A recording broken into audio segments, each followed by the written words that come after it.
जय हिंद। आज हम लोग बीएसएससी बिहार कर्मचारी चयन आयोग इंटर स्तरीय संयुक्त प्रतियोगिता परीक्षा 2024 का प्रैक्टिस सेट 4 पर डिस्कस करने वाले हैं। जो लोग प्रैक्टिस सेट 1, 2 और 3 नहीं देखे हैं वो लोग बिहार एसएससी प्रैक्टिस सेट के नाम से प्लेलिस्ट बना हुआ है, प्लेलिस्ट में जाकर वीडियो को देख सकते हैं, जिसका लिंक भी डिस्क्रिप्शन में दे दिया गया है। यह प्रैक्टिस सेट आपका प्लेटफॉर्म का वॉल्यूम 2 है। और एक बात और बता दूं आप लोगों को, खान सर का जो बिहार एसएससी प्रैक्टिस सेट आया था वो भी आपका कंप्लीट कराया जा चुका है। जितने लोग नहीं देखे हैं उसका भी लिंक डिस्क्रिप्शन में दे दिया गया है, उसको भी आप लोग देख सकते हैं। प्रथम प्रश्न है आपका 1 नंबर प्रश्न है, 2024 ग्रीष्मकालीन ओलंपिक का आयोजित किया जाएगा। 2024 ग्रीष्मकालीन ओलंपिक कहाँ आयोजित किया जाएगा? फ्रांस। ऑप्शन नंबर ए इसका राइट हुआ, फ्रांस में आयोजित किया जाएगा। फ्रांस की राजधानी क्या है? फ्रांस की राजधानी पेरिस है। सऊदी अरब, ठीक है, सऊदी अरब 2034 में विश्व फीफा कप की मेजबानी सौंपी गई है, ठीक है। और 2024 में जी20 की मेजबानी ब्राज़ील को सौंपी गई है। 2 नंबर प्रश्न आपका, अक्टूबर 2023 में भारतीय मूल के किस वैज्ञानिक को फैराडे पदक से सम्मानित किया गया? अक्टूबर 2023 में भारतीय मूल के किस वैज्ञानिक को फैराडे पदक से सम्मानित किया गया है? ऑप्शन नंबर डी इसका राइट होगा, आरोग्य स्वामी पलराज। ऑप्शन नंबर डी इसका राइट आंसर होगा, ठीक है। मीरा चंद को सिंगापुर के सबसे प्रतिष्ठित कला सम्मान कल्चरल मेडल के लिए सम्मानित किया गया है। और स्वाति नायक को नॉर्मन ई बोरलॉग पुरस्कार 2023 से सम्मानित किया गया है। सुधा मूर्ति को ग्लोबल इंडिया अवार्ड 2023 से सम्मानित किया गया है। नेक्स्ट प्रश्न की बात करते हैं। नेक्स्ट प्रश्न आपका 3 नंबर प्रश्न है, भारत में हाल ही में दिसंबर 2023 में किस देश के साथ अपने राजनयिक संबंधों के 50 साल पूरा होने का जश्न मनाया है? राजनयिक संबंधों के 50 साल पूरा होने का जश्न मनाया है। ऑप्शन नंबर डी इसका राइट होगा, कोरिया गणराज्य। ऑप्शन नंबर डी इसका राइट आंसर होगा। नेक्स्ट प्रश्न की बात करते हैं। अगला प्रश्न होगा 4 नंबर प्रश्न है, सार्क के सदस्य देशों की संख्या कितनी है? सार्क के सदस्य देशों की संख्या कितनी है? ऑप्शन नंबर ए इसका राइट होगा 8। ऑप्शन नंबर ए इसका राइट आंसर होगा। सार्क की बात करें, सार्क की पूरा full form south Asian association for regional corporation होता है, जिसका मुख्यालय काठमांडू में है। सार्क की स्थापना 8 दिसंबर 1985 ईस्वी में किया गया था। जो सार्क का प्रथम शिखर सम्मेलन कहाँ हुआ था? सार्क का प्रथम शिखर सम्मेलन ढाका में 1985 ईस्वी में हुआ था, ठीक है। सार्क में कौन कौन सा देश है उसका भी नाम आप लोग नोट कर सकते हैं, ठीक है। मालदीव, श्रीलंका, भारत, पाकिस्तान, अफगानिस्तान, नेपाल, बांग्लादेश, भूटान, ये सब आपका 8 देश है। अगला प्रश्न की बात है। अगला प्रश्न है आपका 5 नंबर प्रश्न है, किस राज्य ने 1994 के बाद पहली बार जीतकर पदक तालिका में प्रथम स्थान प्राप्त करके राजा बलिंद्रा ट्रॉफी मेमोरियल राष्ट्रीय खेल अवार्ड प्राप्त किया है? ऑप्शन नंबर ए इसका राइट होगा, महाराष्ट्र। ऑप्शन नंबर ए इसका राइट आंसर होगा। अगले प्रश्न की बात करें। अगला प्रश्न आपका 6 नंबर प्रश्न है, ड्रोन रेखा किन 2 देशों से विभाजित करती है? ड्रोन रेखा किन 2 देशों को विभाजित करती है? ऑप्शन नंबर बी इसका राइट होगा, अफगानिस्तान एवं पाकिस्तान। अफगानिस्तान एवं पाकिस्तान इसका राइट आंसर होगा। इससे बात करें, इससे मिलता जुलता कुछ और प्रश्न की बात कर रहे हैं, जैसे मैकमोहन रेखा है, जो मैकमोहन रेखा भारत एवं चीन को अलग करती है। रेड क्लिफ रेखा भारत एवं पाकिस्तान को अलग करती है। 38वीं समानांतर रेखा उत्तरी कोरिया एवं दक्षिणी कोरिया को अलग करती है। और 29वीं समानांतर रेखा अमेरिका और कनाडा को अलग करती है। सब आपका इंपॉर्टेंट प्रश्न है, इसको भी ध्यान में रख सकते हैं। नेक्स्ट प्रश्न की बात करते हैं। नेक्स्ट प्रश्न आपका 7 नंबर प्रश्न है, फॉरबिडन सिटी कहाँ स्थित है? फॉरबिडन सिटी कहाँ स्थित है? ऑप्शन नंबर डी इसका राइट होगा, चीन में स्थित है। ऑप्शन नंबर डी इसका राइट होगा। चीन की राजधानी क्या है? चीन की राजधानी बीजिंग है, जिसकी मुद्रा युआन है, ठीक है। फॉरबिडन सिटी को लहासा सिटी के नाम से भी जाना जाता है। इससे कुछ इंपॉर्टेंट फैक्ट ये भी है, इसको भी याद कर सकते हैं। स्वर्णिम पैगोंडा का देश किसे कहा जाता है? स्वर्णिम पैगोंडा का देश म्यांमार को कहा जाता है। म्यांमार की राजधानी कहाँ है? नेपिता है। मुद्रा क्या है? कयात है। म्यांमार की राजधानी पहले बर्मा थी, इसका नाम अभी रंगून है, ठीक है। इंटरनल सिटी किसे कहा जाता है? इंटरनल सिटी रोम को कहा जाता है। और क्वेकर सिटी फिलाडेल्फिया को कहा जाता है। एम्पायर सिटी न्यूयॉर्क को कहा जाता है। एमराल्ड डीप आयरलैंड को कहा जाता है। और ग्रेनाइट सिटी एम्बर्डिन स्कॉटलैंड को कहा जाता है। ये सब आपका इंपॉर्टेंट फैक्ट है। अगला प्रश्न है, 8 नंबर प्रश्न है, तिरुवनंतपुरम स्थित विक्रम साराभाई अंतरिक्ष केंद्र मुख्यतः संबंधित है? त्रिवेंद्रम स्थित विक्रम साराभाई अंतरिक्ष केंद्र मुख्यतः संबंधित है।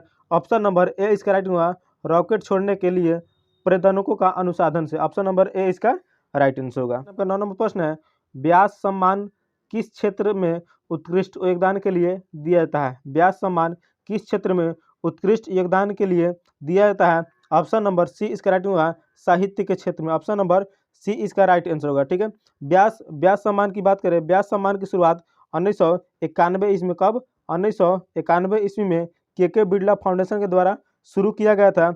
2023 में व्यास सम्मान पुष्पा भारती को दिया गया है। नेक्स्ट प्रश्न की बात करते हैं। नेक्स्ट प्रश्न है आपका 10 नंबर प्रश्न है, मान बुकर पुरस्कार साहित्य के क्षेत्र में नोबेल पुरस्कारों के बाद सबसे बड़ा पुरस्कार माना जाता है। मान बुकर पुरस्कार साहित्य के क्षेत्र में नोबेल पुरस्कारों के बाद सबसे बड़ा पुरस्कार माना जाता है। इसकी शुरुआत कब की गई? ऑप्शन नंबर सी इसका राइट होगा 1969। ऑप्शन नंबर सी इसका राइट आंसर होगा। अगला प्रश्न की बात करते हैं। 11 नंबर प्रश्न आपका, नवंबर 2023 में जारी विश्व वैश्विक जलवायु प्रदर्शन सूचकांक में भारत का स्थान है। नवंबर 2023 में जारी वैश्विक जलवायु प्रदर्शन सूचकांक में भारत का स्थान है। ऑप्शन नंबर सी इसका राइट होगा 8वां स्थान। ऑप्शन नंबर सी इसका राइट आंसर होगा। नेक्स्ट प्रश्न की बात करते हैं। नेक्स्ट प्रश्न आपका 12 नंबर प्रश्न है, पोर्टो नोवो निम्नलिखित में से किस देश की राजधानी है? पोर्टो नोवो निम्नलिखित में से किस देश की राजधानी है? ऑप्शन नंबर डी इसका राइट होगा बेनिन। ऑप्शन नंबर डी इसका राइट आंसर होगा। अंगोला की राजधानी लुआंडा है और लाइबेरिया की राजधानी मोनोरिविया है और गैबोन की राजधानी लिब्रेविले है। ये सब आपका इंपॉर्टेंट फैक्ट है। नेक्स्ट प्रश्न की बात करते हैं। नेक्स्ट प्रश्न नंबर 13 नंबर प्रश्न है, भारतीय संविधान के किस अनुच्छेद में देवनागरी लिपि में लिखे जाने वाली हिंदी भाषा को अंग्रेजी के साथ आधिकारिक सरकारी भाषा माना गया? ऑप्शन नंबर बी इसका राइट होगा 300। ऑप्शन नंबर बी इसका राइट आंसर होगा। अनुच्छेद 331 में लोक सेवाओं का चर्चा किया गया है और अनुच्छेद 351 में संघ के कर्तव्यों की चर्चा किया गया है।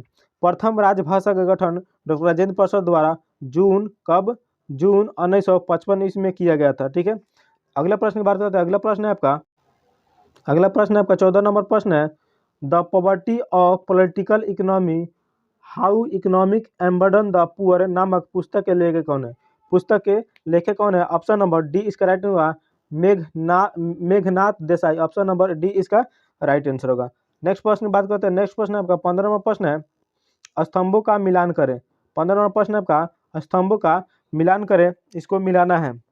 कह रहा है ICAR केंद्रीय शुष्क बागवानी संस्था कहाँ स्थित है? ये आपका बीकानेर में। ऑप्शन नंबर ए बीकानेर में स्थित है। ISR केंद्रीय कपास अनुसंधान कहाँ स्थित है? नागपुर में स्थित है। ठीक है, अगला है ISR राष्ट्रीय चावल अनुसंधान कहाँ है? कटक में स्थित है। ISR भारतीय बागवानी अनुसंधान कहाँ है?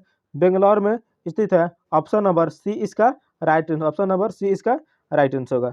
केंद्रीय कपास अनुसंधान की स्थापना 1976 ईस्वी में किया गया था।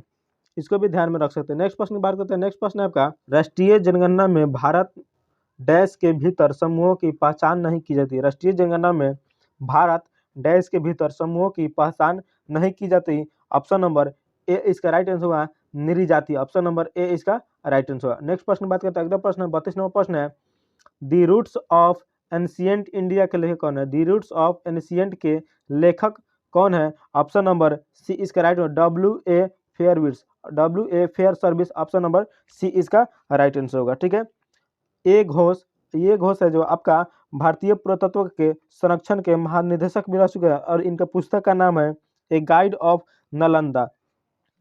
डीपी अग्रवाल के पुस्तक का नाम है पनीनीकालीन भारतवर्ष। आपका डी चक्रवर्ती के पुस्तक का नाम है the early use of iron in India, पुस्तक जो 2022 में लिखी गई थी। नेक्स्ट प्रश्न की बात करते हैं। नेक्स्ट प्रश्न आपका 33 नंबर प्रश्न है, जो यहाँ है वह अन्यत्र भी है, जो यहाँ नहीं है वह कहीं नहीं है, यह निम्न में से किस ग्रंथ में कहा गया है? निम्न में से किस ग्रंथ में कहा गया है? Option number B Mahabharata. Option number B इसका राइट होगा महाभारत। महाभारत के रचनाकार महर्षि वेद व्यास है। महाभारत में कितने पर्व है या कितने अध्याय? महाभारत में कुल 28 पर्व हैं। 18 पर्व है, 18 अध्याय भी है। महाभारत विश्व का सबसे बड़ा महाकाव्य है। जो महाभारत का युद्ध हुआ था कितने दिनों चला हुआ था? महाभारत का युद्ध 18 दिनों तक चला हुआ था। नेक्स्ट प्रश्न की बात करते हैं। नेक्स्ट प्रश्न है आपका 34 नंबर प्रश्न है। 34 नंबर प्रश्न है, निम्न में से किस एक्ट के द्वारा भारत के वायसराय के अध्यादेश जारी करने की शक्ति प्रदान की गई?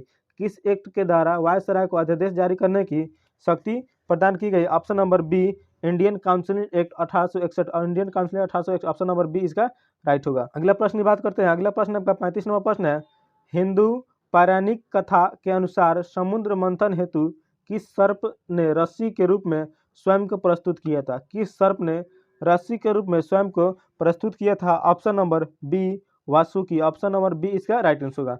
अगला प्रश्न आपका 36 नंबर प्रश्न है, क्या गिरिजा देवी संबंधित है? डुमरी गायिका गिरिजा देवी संबंधित है? ऑप्शन नंबर ए बनारस के घराने से। ऑप्शन नंबर ए इसका राइट होगा, बनारस के घराने से। नेक्स्ट प्रश्न की बात करते हैं। नेक्स्ट प्रश्न आपका 37 नंबर प्रश्न है, राजस्थान में शरीर पर चित्र गुदवाने की प्रथा प्रचलित है, यह जनजाति में है, यह प्रथा अधिक लोकप्रिय है, यह जनजाति कौन सी है? यह जनजाति कौन सी है? Option number B Bhil. Option number B इसका राइट होगा, भील जनजाति। अगला प्रश्न की बात है। अगला प्रश्न आपका 38 नंबर प्रश्न है, निम्नलिखित में से कौन सा एक मृत ज्वालामुखी है? निम्नलिखित में से कौन सा एक मृत ज्वालामुखी है? Option number C Mount Popa. Option number C इसका राइट होगा, माउंट पोपा एक मृत ज्वालामुखी है। ठीक है। स्ट्रोम्बोली ज्वालामुखी इटली के सिसिली द्वीप पर स्थित है और माउंट एटना इटली में स्थित है और माउंट फ्यूजियामा ये जापान में स्थित है और माउंट पोपा है यह म्यांमार में स्थित है। ठीक है। अगर बात करें विश्व का सबसे सक्रिय ज्वालामुखी कोटोपैक्सी है जो इक्वाडोर के दक्षिणी पर स्थित है। ठीक है। और भारत में बात करें, भारत में मात्र एक सक्रिय ज्वालामुखी बैरन ज्वालामुखी है जो अंडमान निकोबार द्वीप समूह के मध्य में स्थित है। नेक्स्ट प्रश्न की बात करते हैं। नेक्स्ट प्रश्न आपका 39 नंबर प्रश्न है, से कौन सा आरक्षित जीव मंडल सबसे अधिक ऊंचाई पर स्थित है? निम्नलिखित में से कौन सा आरक्षित जीव मंडल सबसे अधिक ऊंचाई पर स्थित है? ऑप्शन नंबर सी इसका राइट होगा, खाचंग देनजोगा। ऑप्शन नंबर सी इसका राइट आंसर होगा। भारत में कुल 18 जैव मंडल आरक्षित है। कितना? 18 जैव मंडल आरक्षित है। भारत का पहला जैव मंडल आरक्षित क्षेत्र नीलगिरी है। नेक्स्ट प्रश्न की बात करते हैं। नेक्स्ट प्रश्न नंबर 40वां प्रश्न है, किस देश की मुद्रा के अवमूल्यन के कारण सलाह दी जाती है जब उस देश के निर्यातों के सामना करना पड़ता है? ऑप्शन नंबर बी इसका राइट होगा, विदेशी बाजारों के लोचेदार के। ऑप्शन नंबर बी इसका राइट आंसर होगा। अगला प्रश्न आपका 41वां प्रश्न है, राष्ट्रपति द्वारा किस अवधि के पश्चात वित्त आयोग का गठन किया जाता है? राष्ट्रपति द्वारा किस अवधि के पश्चात वित्त आयोग का गठन किया जाता है? ऑप्शन नंबर बी हर 5 वर्ष। ऑप्शन नंबर बी इसका राइट हुआ, हर 5 वर्ष पर आयोजित किया जाता है। ठीक है। भारतीय संविधान के अनुच्छेद 280 कितना? अनुच्छेद 280 के तहत वित्त आयोग का गठन किया गया था। वित्त आयोग एक अर्ध न्यायिक संवैधानिक निकाय, कितना? अर्ध न्यायिक संवैधानिक निकाय। ये सब आपका ऑब्जेक्टिव प्रश्न है। ठीक है। वित्त आयोग के एक अध्यक्ष होते हैं और 4 सदस्य होते हैं। ठीक है। 4 अन्य सदस्य होते हैं। वित्त आयोग के अध्यक्ष की नियुक्ति कौन करता है? वित्त आयोग के अध्यक्ष की नियुक्ति राष्ट्रपति द्वारा की जाती है। और वित्त आयोग अपनी रिपोर्ट किसको सौंपता है? वित्त आयोग अपनी रिपोर्ट राष्ट्रपति को सौंपता है और राष्ट्रपति दोनों सदनों में पेश करता है। प्रथम वित्त आयोग की स्थापना, प्रथम वित्त आयोग का गठन 1951 से 52 इसमें किया गया था, जिसका अध्यक्ष कौन थे? केसी नियोगी थे। अगर नेक्स्ट प्रश्न की बात करते हैं। नेक्स्ट प्रश्न आपका 42 नंबर प्रश्न है, मैं एक समाजवादी और गणतंत्रवादी हूँ, मुझे राजाओं और राजकुमारों में विश्वास नहीं है, यह व्यक्तित्व संबंधित है। यह व्यक्तित्व किससे संबंधित है? Option number D Jawaharlal Nehru से। ऑप्शन नंबर डी इसका राइट आंसर होगा। ठीक है। नेक्स्ट प्रश्न की बात करते हैं। नेक्स्ट प्रश्न आपका 43वां प्रश्न है, नील आयोग इंडिगो कमीशन के अध्यक्ष निम्नलिखित में से कौन थे? नील आयोग के अध्यक्ष निम्नलिखित में से कौन से? ऑप्शन नंबर डी WS सीटनकर। ऑप्शन नंबर डी इसका राइट आंसर WS सीटनकर। नील आंदोलन कहाँ शुरू किया था? बंगाल के नदिया जिला में गोविंदपुर गांव से प्रारंभ किया गया था। ठीक है। और पहला कृषक विद्रोह किसके? नील विद्रोह था। पहला कृषक विद्रोह कौन था? नील विद्रोह था। हिंदू पैट्रियाट प्रतिपादक हरिश्चंद्र मुखर्जी है, उसने नील आंदोलन का समर्थन किया था। नील आंदोलन से संबंधित नाटक साहित्य नील दर्पण की रचना दीनबंधु ने की थी। ये सब आपका इंपॉर्टेंट फैक्ट है, इसको भी नोट कर सकते हैं। नेक्स्ट प्रश्न की बात करते हैं। नेक्स्ट प्रश्न आपका 44 नंबर प्रश्न है, निम्नांकित में से किसका सुमेल नहीं है? निम्नांकित में से किसका सुमेल नहीं है? ऑप्शन नंबर डी इसका राइट होगा। वर्ष 1930 में असहयोग आंदोलन, ऑप्शन नंबर डी इसका राइट आंसर होगा। असहयोग आंदोलन की बात करें, असहयोग आंदोलन की शुरुआत 1920 ईस्वी में किया गया था। ठीक है, प्रथम बार असहयोग आंदोलन का प्रस्ताव कब रखेगा? तो 1920 के कलकत्ता अधिवेशन में लाला लाजपत राय की अध्यक्षता में असहयोग आंदोलन का प्रस्ताव रखा गया था। ठीक है, असहयोग आंदोलन के विरोधी कौन कौन थे?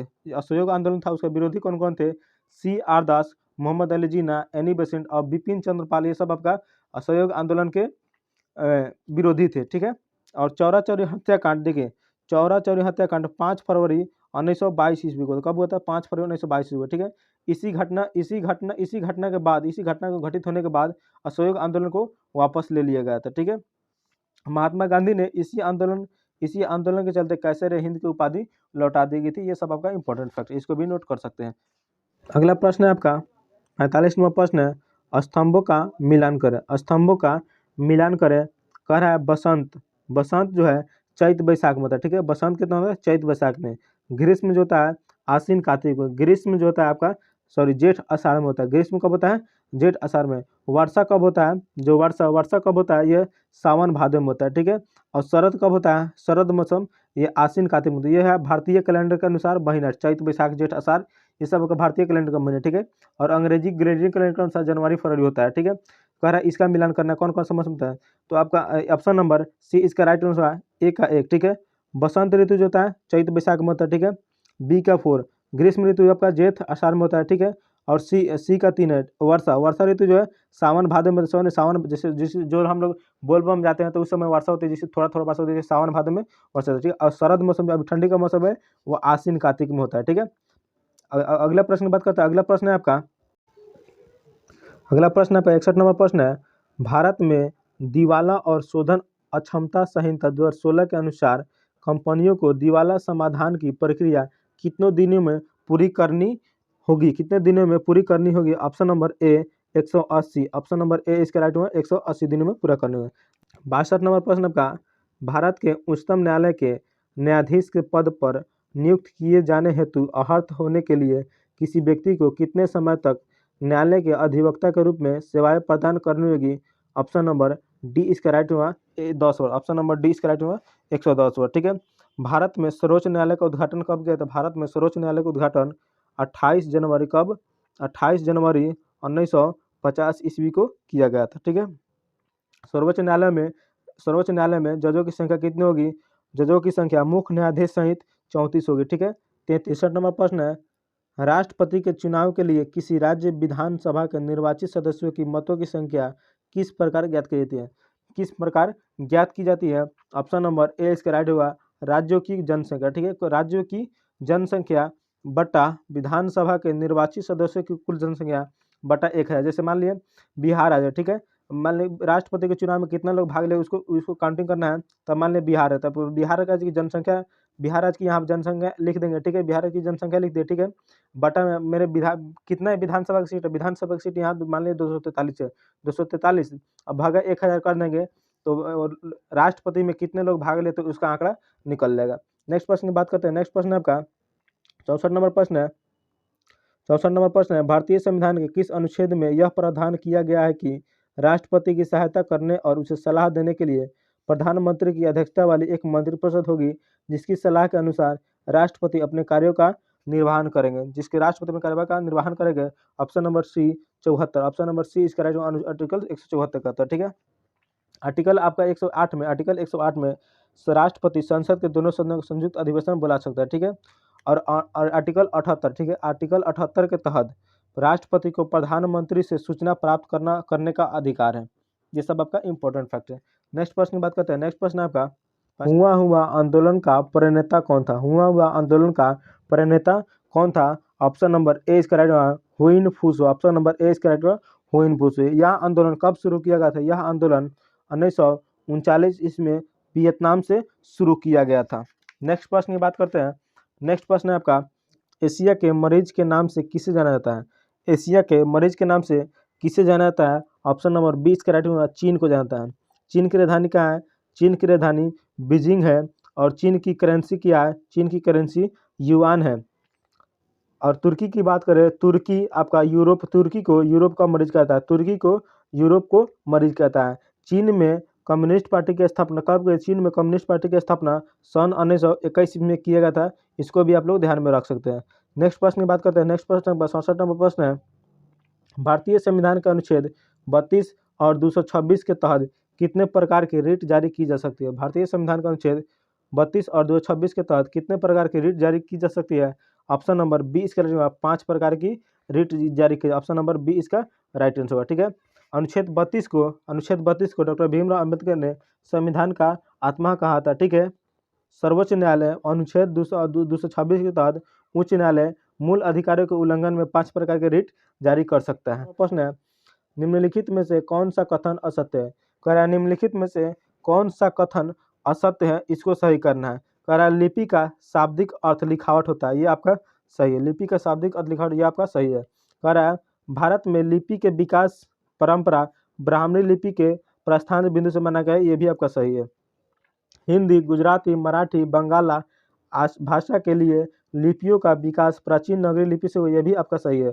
कुटिल लिपि का प्रचलन 10वीं शताब्दी से शुरू हो गया था, ये आपका गलत है। ऑप्शन नंबर डी इसका राइट आंसर होगा। नेक्स्ट प्रश्न की बात करते हैं। नेक्स्ट प्रश्न 69 नंबर प्रश्न है, संविधान के किस अनुच्छेद में व्यवस्था की गई है प्रत्येक राज्य के शिक्षा के प्राथमिक स्तर पर मातृभाषा में शिक्षा की प्राप्त सुविधाओं की व्यवस्था को प्रयास करेगा? ऑप्शन नंबर सी इसका राइट, अनुच्छेद 350 का ऑप्शन नंबर सी इसका राइट आंसर होगा। नेक्स्ट प्रश्न की बात करते हैं। नेक्स्ट प्रश्न 70 नंबर प्रश्न है, पंचायती राज से संबंधित निम्नलिखित कथनों में से कौन सा सही नहीं है? पंचायती राज से संबंधित निम्नलिखित कथनों में से कौन सा कथन सही नहीं है? ऑप्शन नंबर बी इसका राइट होगा, 13वां संशोधन 15 अगस्त 1993 से प्रभावी हुआ था, ये आपका सही नहीं है। ठीक है, ऑप्शन नंबर बी इसका राइट हुआ। 73वां जो आपका 13वां संविधान संशोधन अधिनियम 24 अप्रैल कब हुआ था? ये 24 अप्रैल 1993 के हुआ था। ठीक है, नेक्स्ट प्रश्न की बात करते हैं। नेक्स्ट प्रश्न आपका 71 नंबर प्रश्न है, योजना अवकाश की अवधि का संबंध है। योजना अवकाश की अवधि का संबंध है ऑप्शन नंबर बी 1966 से 1919, ऑप्शन नंबर बी इसका राइट आंसर होगा। भारतीय योजना के संदर्भ में निम्नलिखित कथनों पर विचार कीजिए। भारतीय योजना के संदर्भ में निम्नलिखित कथनों पर विचार कीजिए। ऑप्शन नंबर सी 1 और 2, ऑप्शन नंबर सी इसका राइट होगा 1 और 2। द्वितीय पंचवर्षीय योजना में भारी उद्योगों का स्थापना पर बल दिया गया। तृतीय पंचवर्षीय योजना के औद्योगिकरण की रणनीति के रूप में आयात प्रतिस्थापना की अवधारणा किया गया था, ये 1 और 2, ऑप्शन नंबर सी इसका राइट आंसर होगा। नेक्स्ट प्रश्न है 73 नंबर प्रश्न है, अंग्रेजों और बर्मा के बीच हुई संधि के परिणाम स्वरूप वर्ष 1826 में अंग्रेजों ने असम को हड़प लिया। अंग्रेजों ने असम को हड़प लिया किस संधि के द्वारा? ऑप्शन नंबर सी यानडूब की संधि, ऑप्शन नंबर सी इसका राइट हुआ, यानडूब की संधि के द्वारा हर्ष लिया। ठीक है, यानडूब की संधि किसके काल में हुआ था? तो लॉर्ड एमहर्स्ट के काल में हुआ था। किसके? लॉर्ड एमहर्स्ट के शासन काल में हुआ था। ठीक है, और जो प्रथम आंग्ल बर्मा युद्ध जो 1824 से 1826 तक चला था, ये आप इन्हीं के शासन काल में हुआ था। ठीक है, सालाबाई की संधि 1782 ईस्वी में मराठों एवं अंग्रेज के बीच हुआ और सुगाली की संधि 1816 ईस्वी में अंग्रेजों एवं गोरखों के बीच हुआ। ये सब आपका इंपॉर्टेंट फैक्ट है, इसको भी नोट कर सकते हैं। नेक्स्ट प्रश्न की बात करते हैं। नेक्स्ट प्रश्न आपका 74 नंबर प्रश्न है, नीति आयोग के विषय में निम्नलिखित में से कौन सा कथन सही नहीं है? नीति आयोग के विषय में निम्नलिखित में से कौन सा कथन सही नहीं है? इसका गठन योजना आयोग के स्थान पर हुआ था, ये आपका सही है। इसमें एक पूर्णकालिक अध्यक्ष होता है, ये आपका ऑप्शन नंबर बी इसका राइट आंसर होगा। इसका गठन जनवरी 2015 में किया गया था, ये भी आपका सही है। यह सहकारी संवाद के सिद्धांत पर करता है, ये भी आपका सही है। ठीक है, योजना आयोग की बात करें, कब योजना आयोग का गठन कब किया गया था? तो 15 मार्च, कब? 15 मार्च 1950 ईस्वी को किया गया था। ठीक है, वर्तमान में नीति आयोग के सीईओ कौन है? BR सुब्रमण्यम, इसको भी ध्यान में रख सकते हैं। नेक्स्ट प्रश्न की बात करते हैं। नेक्स्ट प्रश्न आपका 75 नंबर प्रश्न है, 75 नंबर प्रश्न है, महात्मा गांधी ने साबरमती से लेकर दांडी तक प्रसिद्ध नमक मार्च शुरू किया था। दांडी गुजरात के किस जिले में स्थित है? बहुत अच्छा प्रश्न है। महात्मा गांधी ने साबरमती से लेकर दांडी तक प्रसिद्ध नमक मार्च शुरू किया था। दांडी गुजरात के किस जिले में स्थित है? दांडी जो है गुजरात के किस जिले में स्थित है? Option number B Navsari. Option number B इसका राइट हुआ, नवसारी में स्थित हुआ। ठीक है। महात्मा गांधी ने 12 मार्च कब 12 मार्च 1930 ईस्वी को अपने 78 समर्थकों के द्वारा साबरमती स्थित आश्रम से लगभग 384 कितना 384 किलोमीटर तक दांडी के लिए प्रस्थान किया था। और वे महात्मा गांधी 24 दिनों की यात्रा के पश्चात 5 अप्रैल 1930 ईस्वी को गांधी जी दांडी गांव पहुंचे और 6 मार्च को दांडी में महात्मा गांधी ने मुट्ठी भर नमक उठाकर और नमक कानून को तोड़ा था। नेक्स्ट प्रश्न की बात करते हैं। नेक्स्ट प्रश्न है आपका 91 नंबर प्रश्न है आपका, निम्न में से उर्वरक क्रांति से कौन सा रंग संबंधित है? निम्न में से उर्वरक क्रांति से कौन सा रंग संबंधित है? ऑप्शन नंबर बी इसका राइट होगा भूरा। ऑप्शन नंबर बी इसका राइट होगा भूरा। ठीक है। आपका सुनहरी क्रांति बागान उत्पादन से संबंधित है। ठीक है। गुलाबी क्रांति झींगा उत्पादन से संबंधित है और नीली क्रांति मत्स्य उत्पादन से संबंधित है। श्वेत क्रांति दूध उत्पादन से संबंधित है। पीली क्रांति तिलहन के फसलों के उत्पादन से संबंधित है। हरित क्रांति खाद्यान्न उत्पादन से संबंधित है और हरित सोना क्रांति आपका बांस उत्पादन से संबंधित है। जितने भी हम बोले हैं उसको आप लोग नोट जरूर कीजिएगा, क्योंकि हर एग्जाम में आपका 1 या 2 प्रश्न इसमें से जरूर होता है, इसको भी नोट कर सकते हैं। अगले प्रश्न की बात करते हैं। अगला प्रश्न आपका 92 नंबर प्रश्न है, असम और अरुणाचल प्रदेश को जोड़ने वाली भारत का सबसे लंबा सड़क सह रेल पुल क्या कहलाता है? असम और अरुणाचल प्रदेश को जोड़ने वाला भारत का सबसे लंबा और सड़क पुल सह रेल क्या कहलाता है? ऑप्शन नंबर बी इसका राइट होगा Bogibeel bridge. Option number B इसका राइट आंसर हो जाएगा। भारत में किस राज्य में शिशु मृत्यु दर सबसे कम है? ठीक है। भारत में किस राज्य में शिशु मृत्यु दर सबसे कम है? ऑप्शन नंबर बी इसका राइट होगा केरल। केरल आपका सर्वाधिक लिंगानुपात में भी है। ठीक है। सबसे उच्च जीवन स्तर में भी है। ठीक है। और भारत में सर्वाधिक शिक्षित राज्य कौन सा है? केरल है। ठीक है। और जो भारत में अभी शिशु मृत्यु दर वर्तमान में 17 प्रति हजार है। नेक्स्ट प्रश्न की बात करते हैं। नेक्स्ट प्रश्न बच्चों 94 नंबर प्रश्न है, सीसी शहर और श्री दुर्ग का निर्माण किसने करवाया था? सीसी शहर और श्री दुर्ग का निर्माण किसने करवाया था? Option number C Alauddin Khilji. Option number C इसका राइट होगा अलाउद्दीन खिलजी ने। कब करवाया था? तो 1303 ईस्वी में करवाया था। ठीक है। नेक्स्ट प्रश्न 95 नंबर प्रश्न है, भारत में वन नीति 1952 का संशोधन कब किया गया? भारत में वन नीति 1952 का संशोधन कब किया गया? Option number D 1988। Option number D इसका राइट होगा 1988 में किया गया। नेक्स्ट प्रश्न की बात करते हैं। नेक्स्ट प्रश्न है आपका 96 नंबर प्रश्न आपका, एक द्रव की बूंद व एक साबुन के बुलबुले की त्रिज्या समान है। एक द्रव की बूंद व एक साबुन के बुलबुले की त्रिज्या समान है यदि द्रव की बूंद में दाब अधिकतम का मान P1 एवं साबुन के बुलबुले में दाब का अधिकतम मान P2 हो तो बराबर है। ऑप्शन नंबर सी इसका 2P1 बराबर 2P2। ऑप्शन नंबर सी इसका राइट आंसर होगा। नेक्स्ट प्रश्न की बात करते हैं। 97 प्रश्न है, हाइड्रोजन आवर्त सारणी के किन 2 समूहों के गुणों से मेल खाता है? हाइड्रोजन आवर्त सारणी के किन 2 समूहों के गुणों से मेल खाता है? ऑप्शन नंबर सी समूह 1 और समूह 17। ऑप्शन नंबर सी इसका राइट आंसर होगा। ठीक है।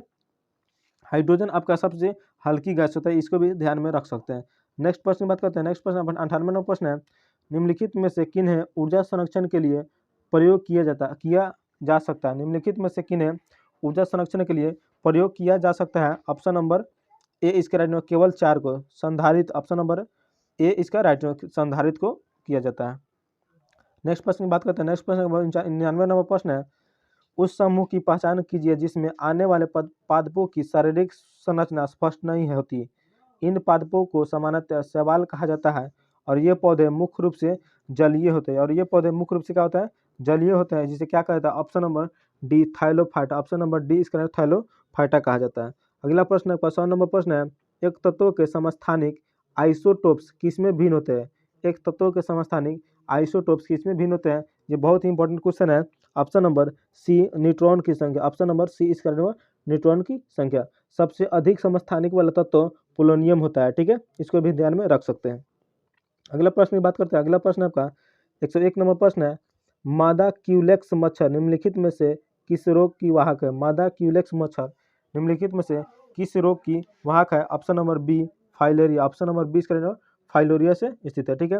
इस रोग में जो मादा क्यूलेक्स मच्छर काटने से फाइलेरिया रोग या हाथी पाँव भी कहते हैं। इस रोग को क्या कहते हैं? हाथी पाँव भी कहते हैं। अगला प्रश्न 102 नंबर प्रश्न है, धमनियाँ छोटी नलियों में विभाजित होती है। जो धमनी होती है छोटी नली में विभाजित हुई है और ऊतकों का तक पहुंचने पर वे डैश नामक अत्यंत पतली नालियों में विभाजित होती है, जिसे क्या कहते हैं? ऑप्शन नंबर सी कोशिकाएं। ऑप्शन नंबर सी इसका राइट आंसर है। नेक्स्ट प्रश्न है आपका 103 नंबर प्रश्न है, ब्लड कैंसर को आमतौर पर इस नाम से जाना जाता है। ब्लड कैंसर, जो ब्लड कैंसर होता है उसको आमतौर पर किस नाम से जाना जाता है? ल्यूकेमिया ना कहते हैं, इसका ल्यूकोमिया हो गया है। ऑप्शन नंबर बी इसका राइट होगा, ल्यूकोमिया के नाम से जाना जाता है, ठीक है। जो आपका एनीमिया रोग होता है, कौन सा? एनीमिया रोग लोहा की कमी से होता है, ठीक है। और हीमोफीलिया रोग आपका स्त्री के द्वारा पुरुष में फैलता है, जो अनुवांशिक रोग कहलाता है। अगला प्रश्न है आपका, अगला प्रश्न 104 नंबर प्रश्न है, मानव खोपड़ी में हड्डियों की संख्या कितनी होती है? मानव की जो खोपड़ी होता है उसमें हड्डियों की संख्या कितनी होती है? ऑप्शन नंबर सी इसका राइट होगा 29 होती है। ऑप्शन नंबर सी इसका राइट होगा 29 होती है, ठीक है। मनुष्य में कुल कितने हड्डियाँ होते हैं? मनुष्य में कुल 206 हड्डियाँ है। और बाल अवस्था में कुल हड्डियों की संख्या कितनी होती है? बाल अवस्था में कुल हड्डियों की संख्या 300 होती है, ठीक है।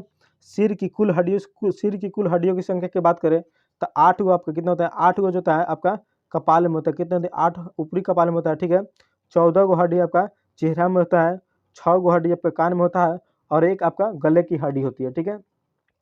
रीढ़ की, ठीक है, रीढ़ की कुल हड्डियों की बात करें, रीढ़ की कुल हड्डियों की संख्या 33 होती है और पसलियों की कुल हड्डियों की संख्या 24 होती है। इसको भी ध्यान में रख सकते हैं। नेक्स्ट प्रश्न की बात करते हैं। नेक्स्ट प्रश्न 105 नंबर प्रश्न है, निम्नलिखित में से किस में सल्क होते हैं? ठीक है, निम्नलिखित में से किस में सल्क होते हैं? ऑप्शन नंबर सी इसका राइट होगा 2 और 3 में, ठीक है। पीसीज और सरीसृप में सल्क, ऑप्शन नंबर सी इसका राइट आंसर होगा। नेक्स्ट प्रश्न की बात करते हैं। नेक्स्ट प्रश्न है आपका, अगला प्रश्न आपका 123 नंबर प्रश्न है, मानव शरीर की पीएच रेंज कितनी होती है? ठीक है, मानव शरीर की पीएच रेंज कितनी होती है? ऑप्शन नंबर डी 7.35 से 7.45। ऑप्शन नंबर डी इसका राइट होगा, ठीक है। पीएच मान की बात करें, नींबू का पीएच मान कितना होता है? नींबू का पीएच मान 2.2 से लेकर 2.24 तक होता है, ठीक है। सिरका का पीएच मान 2.4 से 3.4 तक होती है। मानव का जो रक्त होता है, मानव की रक्त का पीएच मान 7.3 से 7.5 होता है और शराब का पीएच मान 2.8 से 3.8 तक होते हैं, ठीक है। जो मानव का मूत्र होता है, मूत्र का पीएच मान कितना होता है? 5.5 से लेकर 7.5 तक होता है। इसको भी आप लोग नोट कर सकते हैं। नेक्स्ट प्रश्न की बात करते हैं। नेक्स्ट प्रश्न 124 नंबर प्रश्न है, विद्युत ऊर्जा को यांत्रिक ऊर्जा में रूपांतरित करने के लिए किसका उपकरण का उपयोग किया जाता है? ठीक है, विद्युत ऊर्जा को यांत्रिक ऊर्जा में रूपांतरित करने के लिए किस उपकरण का उपयोग किया जाता है? विद्युत मोटर, ऑप्शन नंबर डी इसका रहने वाला विद्युत मोटर का उपयोग किया जाता है, ठीक है।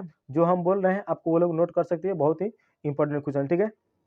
जो आपका डायनेमो होता है, डायनेमो जो होता है यांत्रिक ऊर्जा को विद्युत ऊर्जा में बदलता है, ठीक है। ट्यूबलाइट आपका विद्युत ऊर्जा को प्रकाश ऊर्जा में बदलती है और जो लाउड स्पीकर होता है, लाउड स्पीकर विद्युत ऊर्जा को ध्वनि ऊर्जा में बदलती है और सोलर सेल सौर ऊर्जा को विद्युत ऊर्जा में बदलता है। इसको आप लोग नोट कर सकते हैं। नेक्स्ट प्रश्न की बात करते हैं। नेक्स्ट प्रश्न आपका 25 नंबर प्रश्न है, आधुनिक आवर्त सारणी में इलेक्ट्रॉनिक विन्यास 2-8 युक्त तत्वों को आप किस समूह में पाते हैं? ठीक है, आधुनिक आवर्त सारणी में इलेक्ट्रॉनिक विन्यास 2-8 युक्त तत्वों को आप किस समूह में पाते हैं? ऑप्शन नंबर सी इसका राइट हुआ समूह 18। ऑप्शन नंबर सी इसका राइट हुआ समूह 18 में पाया जाता है, ठीक है। सबसे हल्की अक्रिय गैस, जो सबसे हल्की अक्रिय गैस हीलियम होती है और सबसे भारी अक्रिय गैस रेडॉन होता है, जिसे RN से सूचित करते हैं। नेक्स्ट प्रश्न आपका 124 नंबर प्रश्न है, वर्ष 2014 में भारत को आधिकारिक तौर पर निम्नलिखित में से किस बीमारी से मुक्त घोषित किया गया? वर्ष 2014 में भारत को आधिकारिक तौर पर निम्नलिखित में से किस बीमारी से घोषित किया गया? Option number A polio, option number A इसका राइट पोलियो से घोषित किया, ठीक है। पोलियो वैक्सीन, जो पोलियो वैक्सीन का विकास कब हुआ था? 1952 इसमें किसने किया था? तो जोनास सल्क तथा 1962 में अल्बर्ट साबिन के द्वारा किया गया था। नेक्स्ट प्रश्न की बात करते हैं। नेक्स्ट प्रश्न आपका 127 नंबर प्रश्न है, प्रेरित धारा उच्चतम होती है, ठीक है।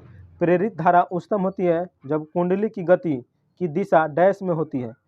प्रेरित धारा उच्चतम होती है जब कुंडली की गति की दिशा डैश में होती है, चुंबकीय क्षेत्र के लंबवत। ऑप्शन नंबर डी इसका राइट, चुंबकीय क्षेत्र के लंबवत होती है। नेक्स्ट प्रश्न है, निम्नलिखित में से कौन सा पशु हार्मोन है? निम्नलिखित में से कौन सा पशु हार्मोन है? Option number D insulin. Option number D इसका इंसुलिन, ठीक है। इंसुलिन हार्मोन की खोज बेंटिंग एवं वेस्ट ने किया था। किसने किया था? बेंटिंग एवं वेस्ट ने किया था, ठीक है। इंसुलिन जो रक्त में ग्लूकोज की मात्रा को बढ़ाता है, ठीक है। इंसुलिन क्या करता है? इंसुलिन रक्त में ग्लूकोज की मात्रा को बढ़ा देता है, ठीक है। रक्त में ग्लूकोज की मात्रा 80 से 120 मिलीग्राम 100 ml होता है। इंसुलिन की कमी से ग्लूकोज की मात्रा बढ़ जाती है, जिससे डायबिटीज होता है, जिसे मधुमेह रोग, चीनी का रोग कहता है, ठीक है। साइटोकाइनिन, जिब्रेलिन, ऑक्सिन पादप हार्मोन को होता है, ठीक है। साइटोकाइनिन, जिब्रेलिन और ऑक्सिन जो है यह पादप हार्मोन के उदाहरण है, ठीक है। अग्नाशय ग्रंथि, जो अग्नाशय ग्रंथि होती है शरीर की सबसे दूसरी बड़ी ग्रंथि है। अग्नाशय ग्रंथि एक मिश्र ग्रंथि है जो मानव शरीर की दूसरी सबसे बड़ी ग्रंथि है, इसको भी नोट कर सकते हैं। नेक्स्ट प्रश्न की बात करते हैं। नेक्स्ट प्रश्न 129 नंबर प्रश्न है, रिकाबिनेट एनडीए टेक्नोलॉजी के विकास के पश्चात यह तकनीक संभव हुई। रिकाबिनेट डीएनए टेक्नोलॉजी के विकास के पश्चात यह तकनीक संभव ही। ऑप्शन नंबर ए डीएनए अंगुली मुद्रण, डीएनए अंगुली मुद्रण, ऑप्शन नंबर ए इसका राइट आंसर होगा, ठीक है। नेक्स्ट प्रश्न की बात करते हैं। नेक्स्ट प्रश्न आपका 130 नंबर प्रश्न है, जीमेल में जब कोई अपना मेल प्राप्त करते हैं और उसी मेल के जवाब में उसे और केवल मूल प्रेषक मेल भेजना चाहते हैं तो आप किसका उपयोग करते हैं? आप किसका उपयोग करते हैं? रिप्लाई, ऑप्शन नंबर ए इसका राइट होगा, रिप्लाई का उपयोग करते हैं। अगला प्रश्न आपका 131 नंबर प्रश्न है, सुमेलित कीजिए, ठीक है। 131 नंबर प्रश्न आपका, सुमेलित कीजिए। कुनैन जो होता है किससे होता है? मलेरिया, ठीक है। कुनैन किससे होता है? मलेरिया से होता है, ठीक है। क्रोसिन किससे होता है? ये जवार से होता है। क्रोसिन किससे होता है? जवार से होता है, ठीक है। जो आपका एबिल बीमारी किससे होता है? ये आपका एलर्जी से होता है, एबिल एलर्जी से होता है, ठीक है। कंपोज बीमारी किससे होती है? कंपोज से नींद की बीमारी होती है, ठीक है। ऑप्शन नंबर बी इसका राइट, ऑप्शन नंबर बी इसका राइट आंसर होगा। नेक्स्ट प्रश्न की बात करते हैं। नेक्स्ट प्रश्न 132 नंबर प्रश्न आपका, जिसके नीचे, ठीक है, 132 नंबर प्रश्न है, जिसके नीचे पदार्थ ठंडा नहीं हो सकता वह न्यूनतम संभावित तापमान है। जिसके नीचे पदार्थ ठंडा नहीं हो सकता वह न्यूनतम संभावित तापमान है। Option number C -273.15 degree Celsius, option number C इसका राइट आंसर होगा। 133 नंबर प्रश्न है, द्विधारी बाइनरी संख्या 111 को निरूपित करती है, ठीक है। द्विधारी बाइनरी संख्या 111 को निरूपित करती है। Option number C 7, option number C इसका राइट होगा, 7 हो जाएगा। नेक्स्ट प्रश्न की बात करते हैं। नेक्स्ट प्रश्न है आपका, बुलेट प्रूफ जैकेट के निर्माण में किसका बहुलक पदार्थ का प्रयोग होता है?